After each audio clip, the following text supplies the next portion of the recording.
Good morning. Here we are outside the Tan Hill Inn.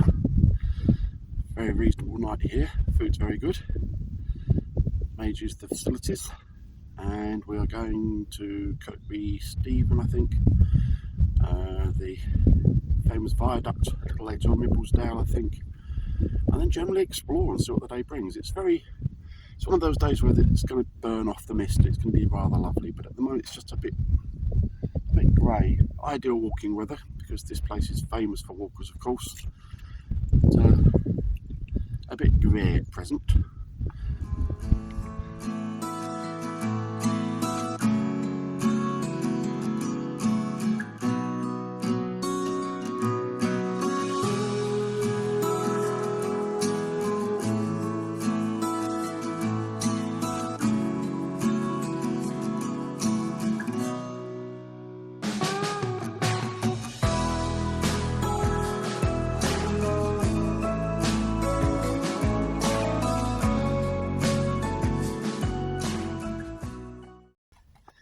Make our way back to the van,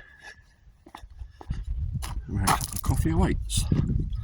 I love the idea that when you have a pub, it's that remote. You need your own snowplow. But then again, this is pretty high, 1,732 feet above sea level. We've stopped off at Kirkby Stephen, a famous market town. Just to the right of me, it's not very picturesque, so I won't bother panning around. I'm guessing the sheep pens are too small for cattle. But, beautiful morning, birds are singing. We are off to hunt the Loki stone. And a bit of research by the good lady tells me that Loki was the god, basically, of tricksters, and upset the other gods to the point where they chained him to a stone and basically let him be pecked and annoyed by many other things just to get their own back. Now, out of all the possible gods, I think my favourite is the goddess Honoria, made famous, of course, by Terry Pratchett in several of his novels. And the goddess Honoria is responsible for making things get stuck in cutlery drawers, though in later books expand into other roles. So we'll go and see if we can find the Loki stone in the local church, and if we do, we'll get some pictures of it for you. Well, we found the parish church. It wasn't too difficult a task, to be fair. There's a very interesting sign at the entrance, which I shall try and get a photograph of. There appears to be some kind of walking club meeting points going on at the moment. Now we'll go and have a look at the church whilst we can. As we entered the churchyard, we found this carving, a relief of a boar, and the plaque adjacent to it says, Sir Richard Musgrove is said to have killed the last wild boar in England on the fell that now bears his name, and a tusk can be seen inside the church.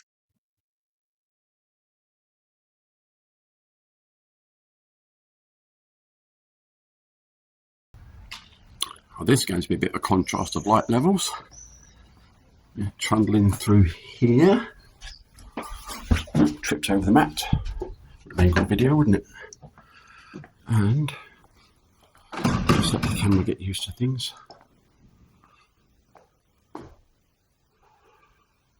Now that is one impressive place.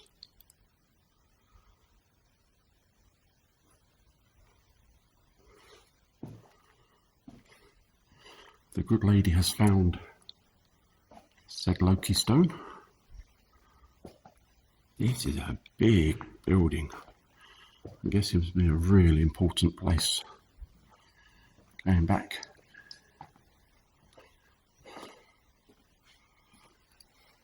Right. Let's go find said Loki stone.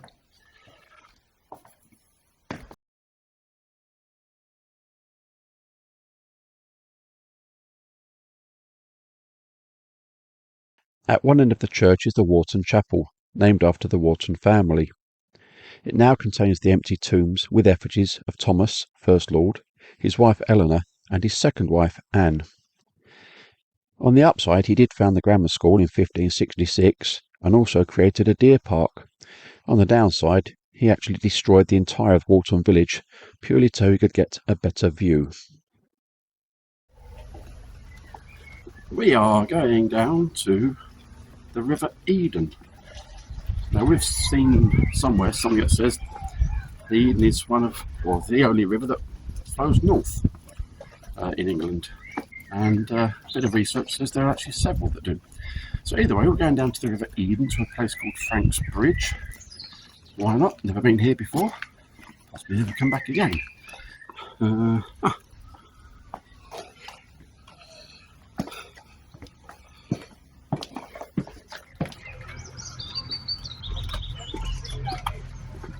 Oh, that's rather picturesque.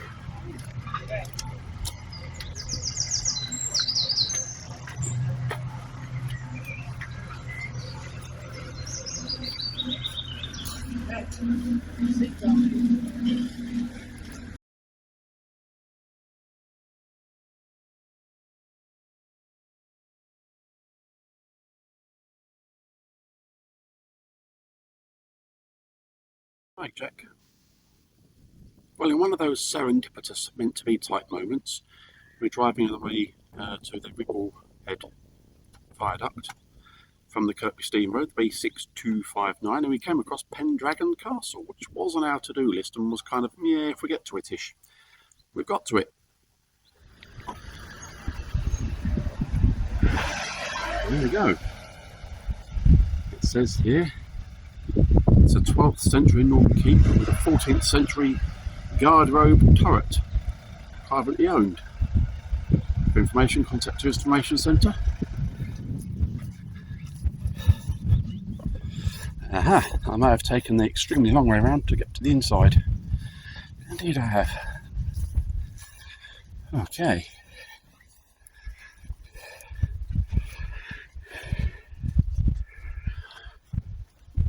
I'm guessing this is the original entranceway.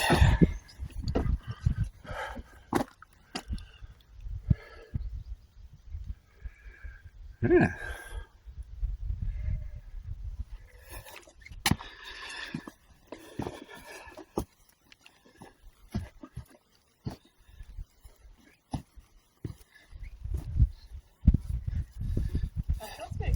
It's rather lovely, isn't it? Just spotted it on the side of the road. We did exactly the same. We were going. You with your camera, I thought, oh, you must be looking at something. Ah, yes. Yes. Thank you for that. Find the weird bloke with the camera, you're bound to find something.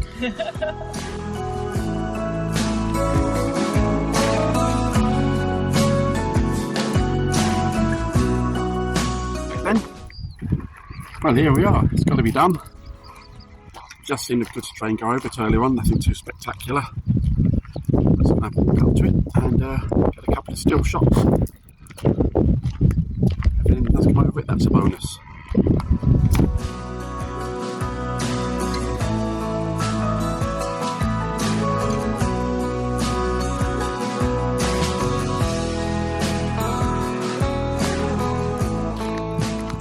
Well, I can confirm, or not happily confirm, that if you get your fingers in the way of a DJI 2 mini true drone, it will cut your thumb.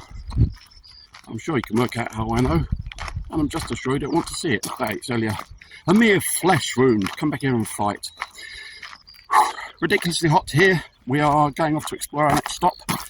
Sal's in the van working it out. I have no idea where it is, but it'll be interesting. Oh, we still haven't worked out where we're going to stop tonight either, which might also be interesting. Yeah, well, after an interesting navigation experience, there are signs that tell you how to get to Bingley Five Rise, and then just disappear. So either we've just gone, you know, off-road excitement, or there's a better way. But either way, we found a way to walk down to the Five Rise Cafe, and we'll go and see what we can find. But yeah, the signs just kind of vanished. Terribly helpful. But here we're at Bingley 5. We'll walk down to the bottom because it's quite impressive. I'll just get this shot from the top. You can see what we're on about. And here, each locked gate becomes the gate of the next one. And if you can understand that, you're doing damn well. Turn around for you. And there you have it, Bingley Fireflies. Behind me is the first one, and in front of the others. I'm going to try and be naughty, try and put the drone up and get near the top. Not like the great crowd here. Let's be a bit cheeky.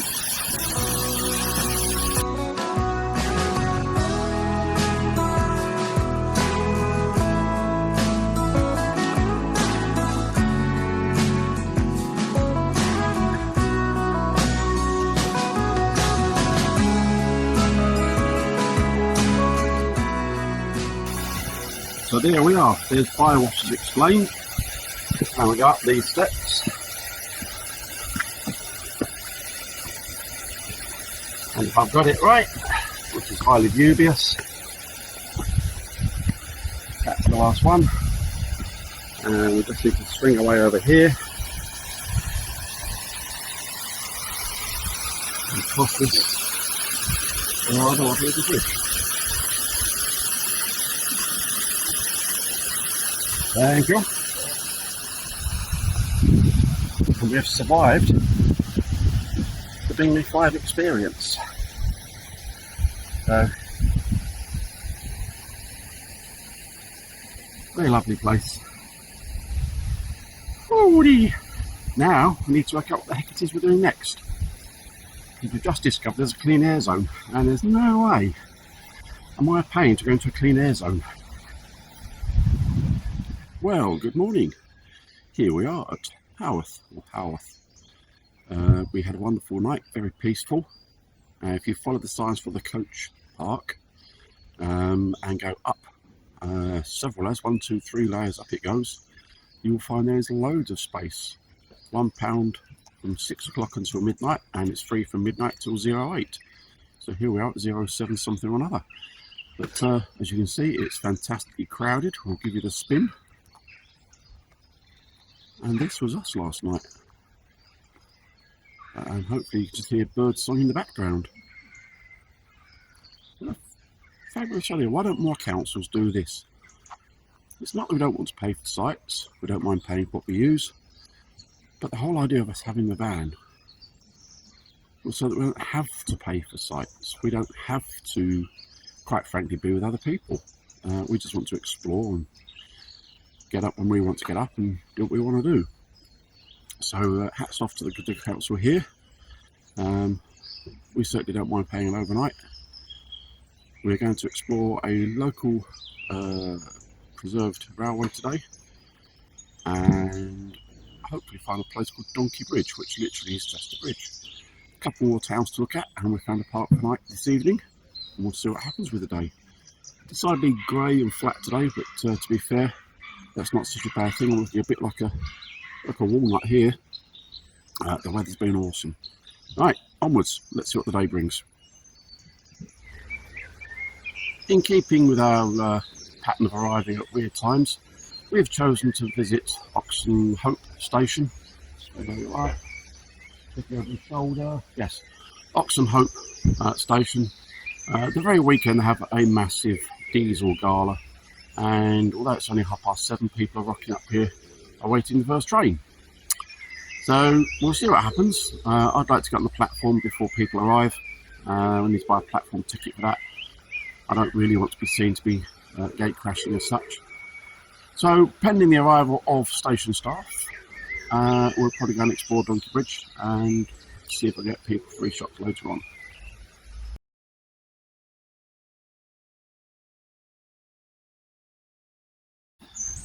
You can generally tell where the best photographic spots are. There's a place up in Derbyshire where they say you can actually see the tripod holes where everybody has stood. This is a clear example of that, where you can literally see here where every photographer and whatever relative you care to name has stood. There's literally a dent in the ground here, and here's the reason why. Because it's not a bad view. Of course, I'm going to stand in exactly the same spot and do the same as every other photographer. 1,000 people can't be wrong. Pending the arrival of the ticket office being open, we're going to take a wander down Millennium Green. There's a sculpture trail, and over to my left is indeed a sculpture, which I'm guessing is meant to represent a sound wave. What of? I really don't know. It's called Oxen Oak, apparently. So here's your sound wave, and it's by Jacob Simpson, according to a very helpful little plaque. Unhelpfully, oh, there's a QR code, but I don't think I shall scan that this time. Oh, with my sarcastic head on, I'm guessing this is a sculpture called Deep Water. This apparently is Horseshoe Falls. Some lovely steps down to it.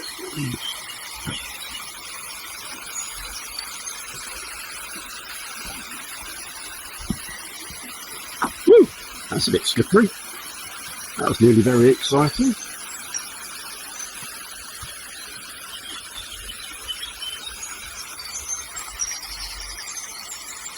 There you have Horseshoe Falls. It smells of garlic down here. Oh, garlic is in the growing somewhere.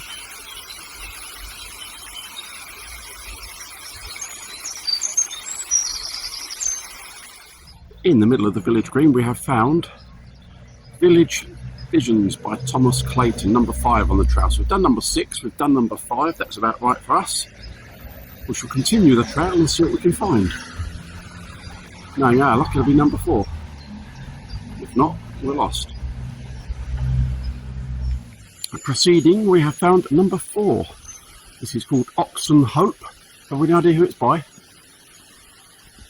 Because we can't see an informative plaque at the moment. But apparently it is meant to resemble Hope and Dreams for when you blow a dandelion clock. Sadly, I'm not seeing any kind of plaque that tells us who it's by. Ella Blackburn and Michaela Cross, according to the great god Google.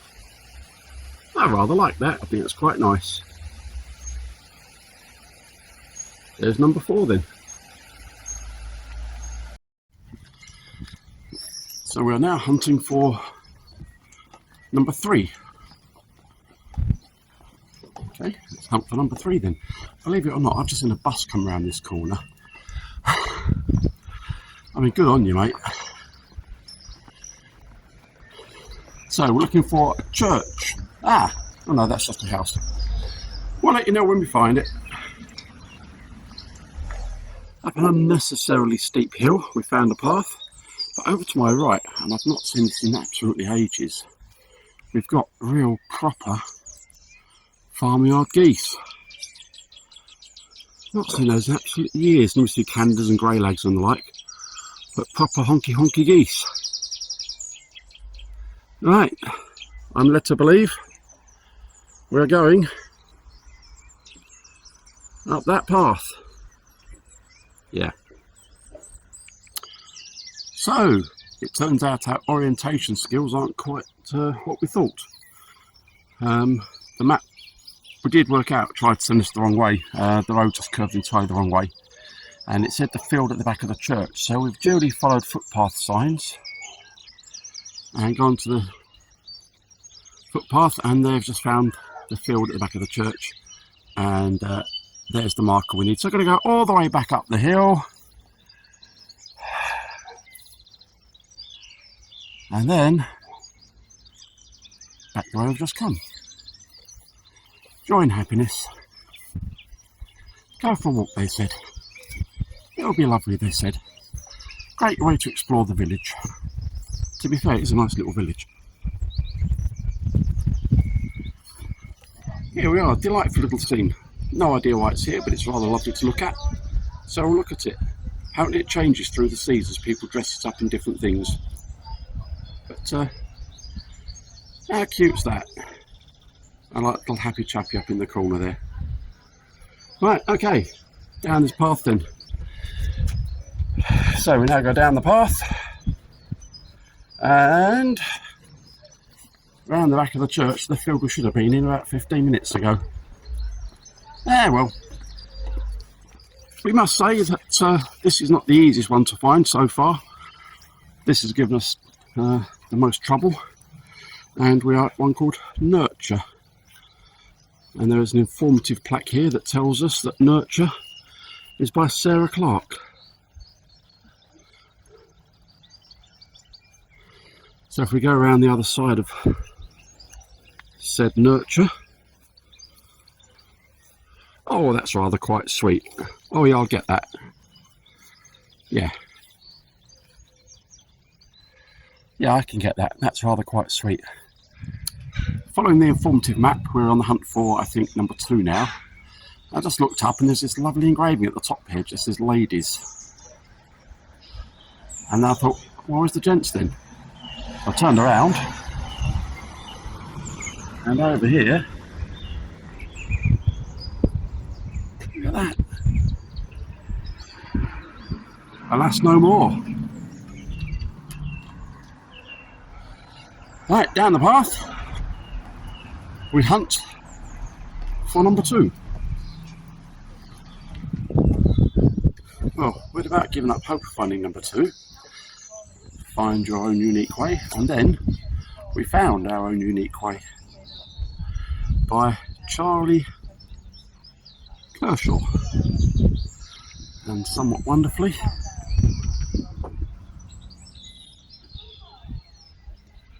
it's a little maze. So that just leaves us number 1. Perspective by Stan Lawler, which rather conveniently brings us back to the Worth Valley Railway, Keighley Worth Valley, I think. We've got a diesel gala on this weekend, so quite a few vehicles here. And we'll see if we get some pickies, but the sky's a bit naff, to be fair. But I reckon it's brew time. A welcome sight of a panda van. Well, I saw this pipe running along the wall and thought, yeah, these are going to be gas lamps. I looked up, and yeah, sure enough, they're gas lamps. And keeping looking up, it's probably not going to show up wonderfully on the video, but they're still working. The pilot light's still on there. Now, the zoom on this is a bit rough, so please forgive me, but let's have a go and see if I can make the zoom work.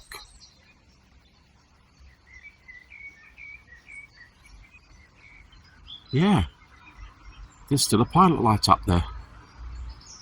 Oh, what do you know? Lots of very excited photographers moving around now.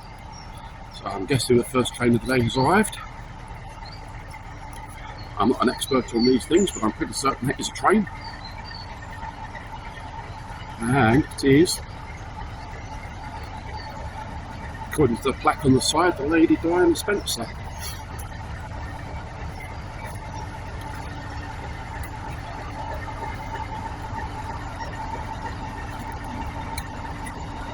I'm rather hoping they do a disconnected swap round here, that would be good.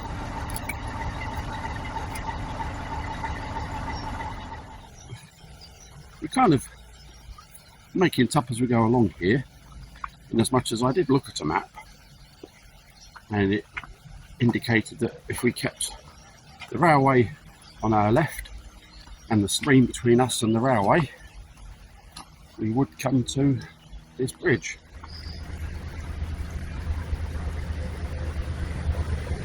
Well, that was nicely done.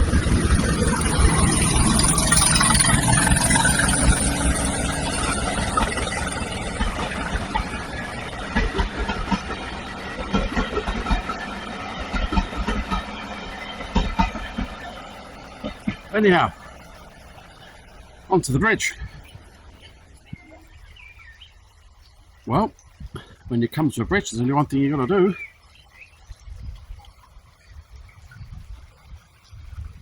And that is, of course, walk over it. There's a lovely stick there designed to trip you up, I'm certain of it. Oh, there.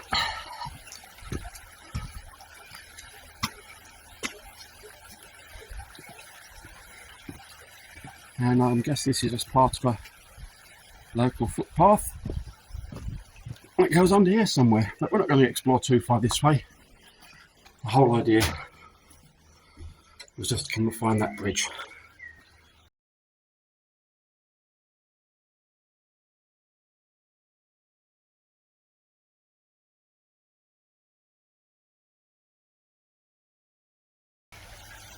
Oh, an unashamed YouTube thingy. I'm going to go back to a little spot we saw earlier on. There's a crossing, goes across the tracks. Good thing for crossing to do, I suppose. And I can't believe there's not many photographers, or there's no photographers down here. And to my mind, it's a really good place. You can get absolute trackside without getting run over. Take pictures of the trains. And now comes videos, because I know a lot of people like trains. I must admit, to me, they're a mode of transport and something to photograph that people hopefully like to buy. But we got these steps here. Easier said than done. And around this corner, I take it all back. We have a plethora, and quite a few.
Well, that was an adventuresome day. We've stopped roadside, courtesy of Park for Night. It's a place called Darwen Moor. Plenty of vehicles going past at the moment. There's a whole string of pavers here.